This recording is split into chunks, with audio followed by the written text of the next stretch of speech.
क्या अगर जन स्वराज मौका देता है तो क्या चुनाव आप लड़िएगा? एकदम लड़ेंगे। भगौड़ा का पार्टी है, जितने आरजेडी बीजेपी जदयू से भगाए हुए लोग जन स्वराज में जाकर लोग कह रहे अभी थोड़ा चर्चा है, लेकिन टाटा फूस वाला कहानी हो जाएगा।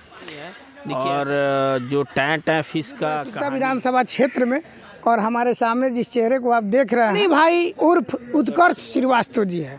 पहले ही पूर्व खंड प्रमुख रह चुके हैं, लेकिन अभी जन स्वराज के उभरता हुआ सितारा जो सीता विधानसभा का प्रत्याशी के रूप में आए हुए हैं। बाकी इनसे जानने का हम प्रयास करेंगे कि हाल ही के ये तो शुरू से राजनीति कर रहे हैं, लेकिन अब बड़े राजनीति पर कदम रखे हुए हैं, इस पर हम लोग चर्चा करेंगे। सबसे पहले स्वागत है आपका।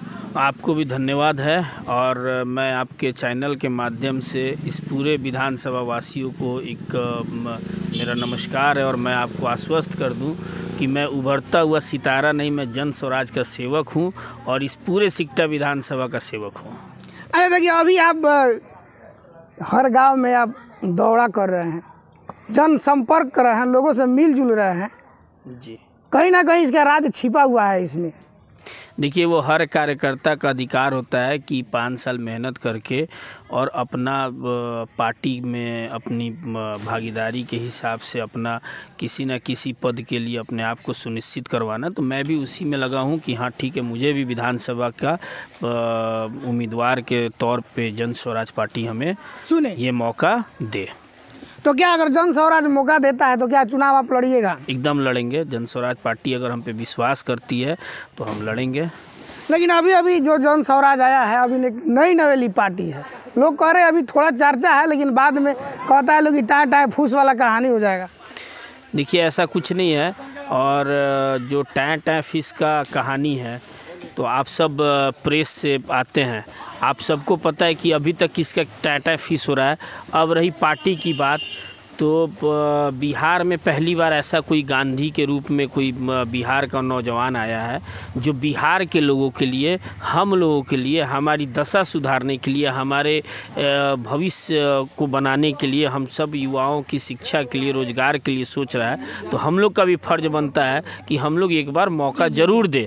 और अभी तक जब से बिहार प्रदेश बना है तब से तो बहुत लोग, जैसे अगर हम लोग सिकटा की बात करें तो इस विधानसभा को स्थापित हुए करीबन 72 साल हो गए। 72 साल में हमने बहुतों को देखा।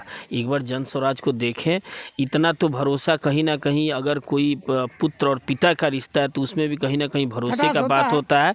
और हम लोग को भरोसा करना चाहिए। और हम सारी जनता से आग्रह करते हैं कि एक बार जन स्वराज को जरूर मौका दें। अच्छा, ऐसे बहुत विपक्षी दल कहते हैं कि जन स्वराज एक भगौड़ा का पार्टी है, जितने आरजेडी, कांग्रेस, बीजेपी, जदयू से भगाए हुए लोग जन स्वराज में जाकर जुड़े हैं। कहाँ तक सही है? देखिए, जन स्वराज को अभी स्थापित हुए 2 साल ही हुए। ये पहले जन स्वराज एक अभियान था और पार्टी 2 अक्टूबर को पिछली बार बना। तो एक जितने लोग आएंगे जन स्वराज में, वो कहीं ना कहीं किसी ना किसी दल से आएंगे। जब राजनीति की बात होगी तो ऐसा नहीं है कि एक साल में कोई जन्म लेके और इतना बड़ा कार्यकर्ता सामाजिक या राजनीतिक स्तर पे हो जाएगा। तो कोई सारे लोग, जितने अनुभवी लोग आएंगे वो किसी ना किसी दल से ही आएंगे। और जो यंगस्टर आ रहे हैं, मैं आपको वादा करता हूँ कि जितने नए यंगस्टर्स आ रहे हैं उसमें 80% लोग जन स्वराज में ही आ रहा है। अच्छा, बहुत लोगों भी कहते हैं कि जन स्वराज एक बिजनेसमैन का पार्टी है। प्रशांत किशोर जी जो बिजनेसमैन है, वो अपना बिजनेस चालू करना चाहते हैं इस बिहार में। देखिए, प्रशांत किशोर जी की जो बात है, मैं आपसे फिर से कह रहा हूँ कि वो गांधी के रूप में हमारे बिहार के एक ऐसा युवक हैं जो बिहार के लिए, यहाँ के भविष्य के लिए, हम सब के लिए सोच रहे हैं। बात रही बिजनेसमैन की, तो प्रशांत किशोर जी पहले एक राजनीतिक विशेषज्ञ के रूप में काम करते थे। वो एक बार लोकसभा और करीबन 10 प्रदेश के विधानसभा के चुनाव में वो काम किए हुए हैं। लेकिन वो उनका प्रोफेशन था और अभी वो बिहार में बिहार की स्थिति को सुधारने के लिए आए हुए हैं, ऐसा कुछ नहीं है। और एक बात बताइए, जो भी जनप्रतिनिधि हैं, अगर उनके पास अपना कुछ रोजी रोजगार नहीं हो तो वो क्या करेंगे? जनता का सेवा करके और अपनी संपत्ति को बेच के तो खाएंगे नहीं। तो अगर कोई अपना व्यापार करता है तो उसमें कहीं कोई दो राय नहीं। और बहुत से ऐसे सांसद विधायक हैं जिन सबका अपना व्यापार है और वो लोग शायद अच्छे से काम कर पाते हैं, क्योंकि उनको कि देखिए सबसे बड़ी बात क्या है कि अगर हम लोग फील्ड में हैं तो सबके साथ एक समस्या है। और ये यहाँ जितने लोग अच्छा बुरा जो भी कर्म करते हैं उस कर्म के पीछे एक ही चीज़ है कि उनके पेट में खाना चाहिए, उनको अन्न चाहिए, और सब कुछ अन्न के लिए होता है। तो अगर कोई अपने अन्न का व्यवस्था अलग से करके रखे हुए तो उससे बड़ी बात कोई नहीं हो सकती, क्योंकि वो जो काम करेगा वो पूरा निष्ठावान होके जनता के बीच का काम करेगा। अच्छा, अगर जन स्वराज क्या लगता है आपको टिकट देगी सिकटा विधानसभा क्षेत्र के लिए? 243 विधानसभा पे टिकट देगी जन स्वराज। सिकटा विधानसभा नहीं, आपको ही सिकटा विधानसभा के लिए? देखिए, हम अपनी दावेदारी पेश कर रहे हैं। वो हमारे जो प्रणेता हैं श्री प्रशांत किशोर जी और जो कमेटी है, क्योंकि जन स्वराज में ऐसा नहीं है कि आप जाइए और आप बहुत गए आर्थिक दृष्टिकोण से या किसी दृष्टिकोण से जाके आप टिकट लेके खरीद के चले आए, ऐसा इसमें नहीं है। इसमें एक सिस्टम है, एक पैटर्न है। उस सिस्टम से जो लोग इस समाज के लिए सिकटा विधानसभा के लिए सूटेबल होंगे उसको जन स्वराज जरूर टिकट देगी। अच्छा, बहुत सुना जाता है कि टिकट बिक्री होता है। नहीं, जन स्वराज में टिकट का बिक्री नहीं होता है और दूसरे दल का हम लोग नहीं कह सकते हैं। नहीं, ऐसे बहुत सारा ऐसे चर्चाएं होती है तो लगता है कहीं प्रशांत किशोर जी ऐसे बिजनेस मैनों का जो पार्टी लोग कर रहे हैं, तो हो सके कहीं अपना बिजनेस ठाने हुए कहीं टिकट बेच भी सकते हैं। नहीं, मैं आपको आश्वस्त कर देता हूं आपके चैनल के माध्यम से कि जन स्वराज बिहार में एक ऐसी पार्टी है जो टिकट किसी भी शर्त में नहीं बेचती है। दूसरे दल के बारे में आप शायद हमसे कहीं ज़्यादा अच्छे से जानते हो, तो दूसरे दल के बारे में हम नहीं जानते हैं। जाते जाते क्या कहिएगा हमारे दर्शकों जो आपका वीडियो देख रहे हैं? मैं आप सबसे और पूरे सिकटा विधानसभा से यही आग्रह करूंगा, अभी तक जितने भी जनप्रतिनिधि जीते उन लोगों ने क्या किया वो सबको पता है। हम लोग अभी सिकटा प्रखंड के बिशुनपुरवा गांव में बैठे हैं और इस प्रखंड में, इस पंचायत में एक बूथ जो है जहां लोग वोट देने जाएंगे वो सब ऐठुआ में है। ठीक, यहाँ नहीं है, यहाँ नहीं है। 72 साल इस विधानसभा को स्थापित हुए हो गया। 72 साल में बहुत लोग विधायक बने, लेकिन किसी का को ये समझ में नहीं आया कि यहाँ के लोग यहाँ से 3-4 किलोमीटर दूर जाएंगे वोट देने, उसका कोई विकल्प होना चाहिए।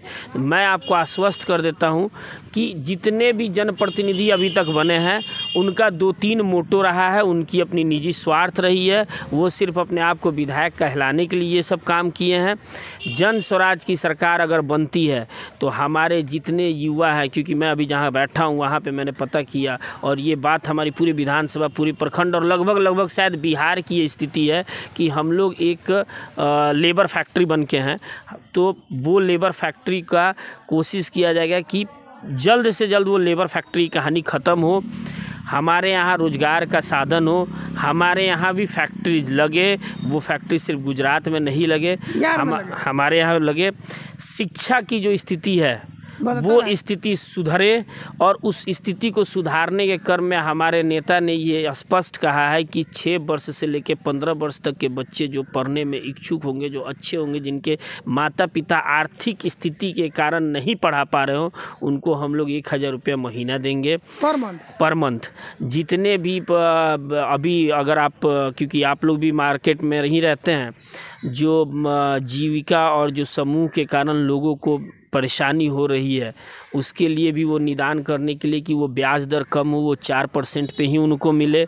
जो वृद्ध हमारे यहाँ, हमारे चाचा दादा वृद्ध लोग जो हैं, जो हमारे यहाँ विधवा जो हैं, उनको 2000 रुपया पेंशन मिले। और उन्हीं का योगदान है कि हमारे जो वर्तमान के मुख्यमंत्री जी हैं वो आज 400 से 19 साल में 400 से 1100 पे पहुँचे हैं। वो कहीं ना कहीं देन जन स्वराज का है। और ये सब हमारी प्राथमिक मुद्दा है।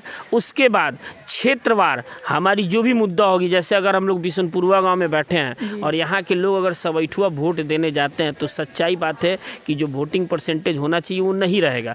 और हम लोग यहाँ पे अगर चलंत बूथ का भी स्थापित करवाते हैं तो वोटिंग परसेंटेज बढ़ेगा, यहाँ के लोगों में वोटिंग के प्रति जागरूकता आएगी।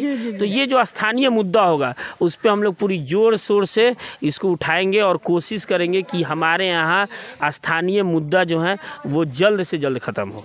चलिए, जन स्वराज के युवा नेता मणि भाई उर्फ उत्कर्ष श्रीवास्तव जी विधानसभा सिकटा में, इनका राय आप लोगों को कैसा लगा एक बार कमेंट कीजिएगा, और इनके बारे में आप क्या सोचते हैं।